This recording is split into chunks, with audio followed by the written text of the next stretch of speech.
Hi boys and girls, it's Socio back with another video. Just came back from the Manchester United game versus Newcastle, 3 o'clock kickoff.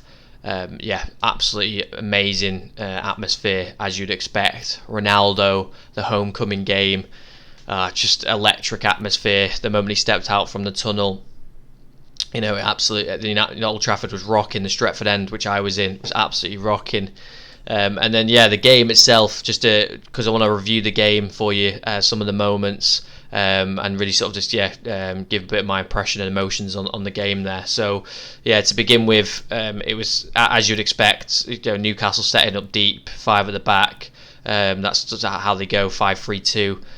But they were resolute. United were just for the majority of the game not moving the ball quick enough. Matic started. Fred actually was available, so Matic had taken his place in the team for this game.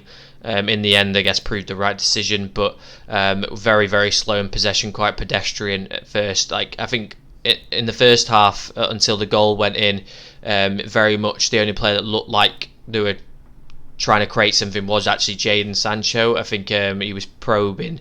Just a bit of the end product really was an issue. I thought Greenwood had one of his sort of quieter games. I thought they dealt with him well. We struggled to get him out quick enough where he could actually attack the fullback one-on-one.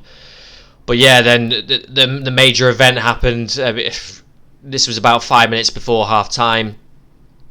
There was kind of like a shot cross that went into the box and it got sort of deflected, but not enough really to put off the goalkeeper, and the goalkeeper just fumbled it. Ronaldo, as he does, as he's been doing for the last few years now, poacher, very much senses where the ball's going to be in moments like that. And as you teach kids, and follow in on the goalkeeper just in case, because you can get some cheap goals that way. It happens all the time.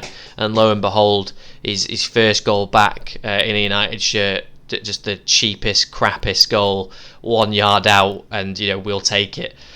So the atmosphere just blew up from that moment onwards. So we got to half time, everyone was like in a buoyant mood. And then we come back from the second half again, slow. You can see that some of the players have been on international duty, feeling their way into the game quite a bit. And there was a moment where Newcastle were quite effective in the first half doing this, where they'd, a bit like Wolves in the previous game with Adama Traore, they had Sam Maximan doing the same thing, except they also had a partner in crime in this game with Almiron doing, and it was electrically quick. Actually had a very good game, I thought, was probably the pick of their players. He was just bursting down the sides, going round, exploiting the gaps that were available from our team being sort of pushed on in their final third. And I don't think we dealt with it well enough. I think a lot of it was just maybe poor end product from the Newcastle players in the first half, and so you could see the blueprint of this goal happening in the second half. And then about 50-55 minutes, there's a break through the middle. Harry Maguire, caught in no man's land, instead of jockeying the attacking player, he decides, okay, I'm going to gamble here and lunge in. So he goes diving in, completely misses the challenge, gets skipped past, and by doing that, it just breaks our entire defence. So players have to come over and cover. Rafael Varane, he's got an overload on his side, comes across to his side, he can't deal with both players, he just deals with the threat. It gets popped off to Almiron on the right hand side, and the shot fires into the back of net. Really, really good finish into the bottom left-hand corner. Very much deserved really at that stage, in terms of how kind of slow we were playing, and in terms of the counter-attacking threat that they'd offered through the game. But then, just when you thought, it's getting a bit sort of stressful, fans getting a little bit frustrated in terms of not moving it quick enough. When having moments to counter-attack, who are settling for a simple pass, our boy Ronnie steps up again. And I'm not going to lie, I was a sceptic about Ronaldo in terms of, I guess, what he'd offer United in terms of the way we played and things like that. But I must say, when you watch United play, the striker, it's a graveyard shift. You don't get many chances, you don't get a lot of the ball, you're not a part of a lot of the build-up. and it actually suits Ronaldo in the latter stages of his career down to the ground. That's how he's been the last few years. He's very much a box player, but sniffs out those chances. Except the difference between him and Edinson Cavani is I feel like Ronaldo still has some of his pace. He still has a turn of pace. He can shift it and move, and I think he can really offer things in both elements in terms of a bit of the build up and a bit of the finishing end product. So yeah, he gets the ball sort of just on the edge of the box, pops a 1-2, quick shift of feet, fired across the goal on the left hand side. Nice finish. And yeah, just sort of like, Ronaldo of yesteryear at Manchester United, very much those like quick 1-2s of Wayne Rooney, and then like a deadly finish at the end of it. And he's just relentless, the man, absolutely relentless. So yeah, God, you couldn't have had a better second debut at Manchester United, and all the fans were going absolutely crazy, electric. It became easier in that sense. Newcastle, I think, very much their heads had dropped at that point. We just needed a third goal to really kill it. And, the king of Old Trafford at the moment, who is he going to share the throne with Ronaldo? Hard to say. It is an interesting conversation, especially when it comes to penalties, who's going to take them. But, our boy Bruno, what a finish, edge of the box. They didn't press him enough, maybe tired Newcastle legs, coming into about the 70th minute. And he just fires it into the top left hand corner. Goalkeeper no chance. Brilliant goal, doing his best to upstage Ronaldo. But yeah, I think obviously that Ronaldo is the story for this game. And then Jesse Lingard chips in with a goal about stoppage time. Just sort of the icing on the cake really for Jesse to come back. Had a good international break with England, getting a couple of goals.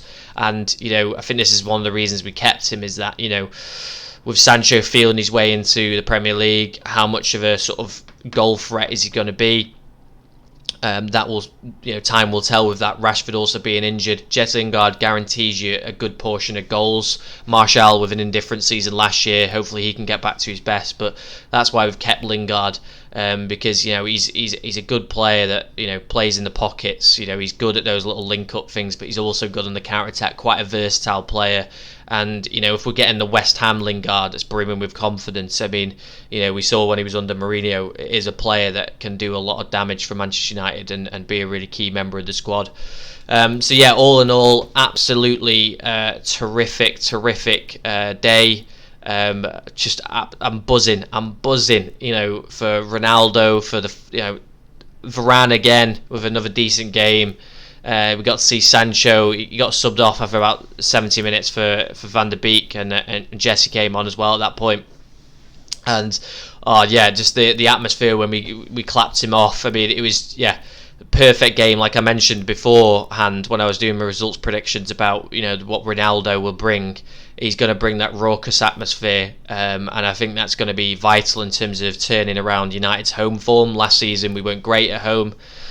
We had elements in this game where you're a little bit worried, but you just know the moment goals go in, just United's momentum. There's just a wave of momentum that just gets projected onto the players with the atmosphere.